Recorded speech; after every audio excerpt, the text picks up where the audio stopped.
The Range Rover, it really is the quintessential SUV.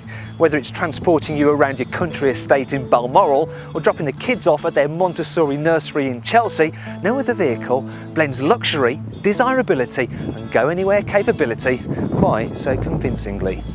But now, Land Rover has taken this 40-year-old winning formula and shrunk it to create the Evoque. Apparently, it offers everything you'd expect from a Range Rover, but in a package which is sportier, more affordable and less likely to annoy the environmentalists. Underneath its skin, the Evoque is actually based on the normal Freelander. With that in mind, is it really deserving of being called a Range Rover? To find out, I'm going to use some very unscientific methods to see how the Evoque measures up to 3 key areas of Range Rover excellence, starting with luxury. A Range Rover's cabin should be so well insulated that it's quiet enough inside to hear a pin drop, and I have one here, so let's see. Another factor of Range Rover luxury is of course comfort. Now there could be a problem here as the Evoque is meant to feel sporty. However, there's nothing wrong with the Evoque having a sportier setup so long as it can still deal with speed humps like a proper Range Rover, so time for the Coke test. One speed hump, 30 miles an hour, no spillage. The final element of Range Rover luxury is interior quality, and at first glance, the Evoque's cabin seems very upmarket indeed. However, no matter how expensive a car is, if you dig deep enough, you'll eventually come across somewhere a manufacturer has tried to cut costs, and really the true test of quality is how long it takes you to find that suspect bit of trim. So let's try it out on the Evoque.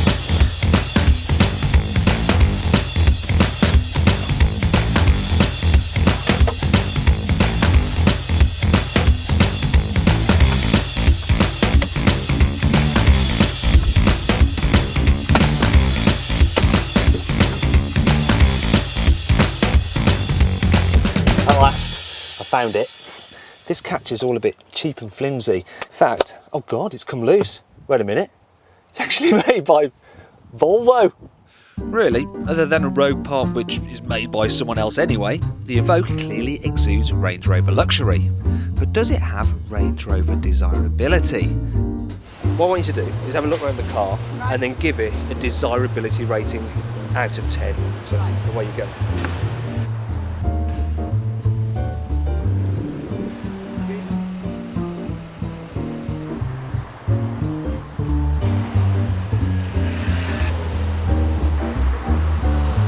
So it's about 7 or 8, 8 or so.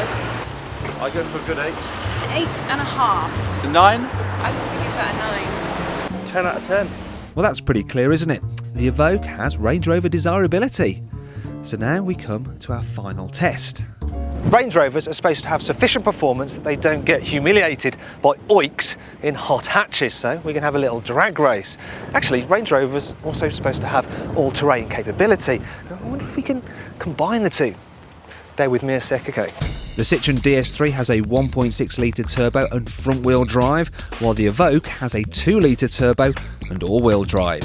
Yeah, I'm ready now. Okay, let's see what happens. Got good traction away from the line. Oh, the little hot hatches clawing it back. Oh no, he blooming beat me, but not by much.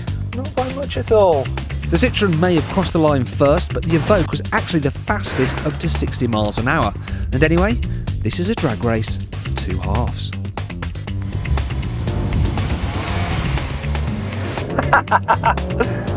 Not so clever now, Frenchman.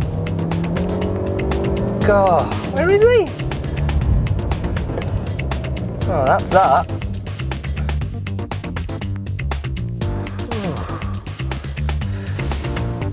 Oh, at last. Obviously, a Range Rover should be able to cope with more than just a bit of grass. And while the Evoque may not have a separate chassis and low ratio gearbox, it can still go far further off-road than any owners will ever need to go. In terms of ability, luxury and desirability, we have learnt that the Evoque is every inch a Range Rover. However, in some other ways, it's really not very Range Rover-y at all. To find out why, you'll have to watch part 2 of our video.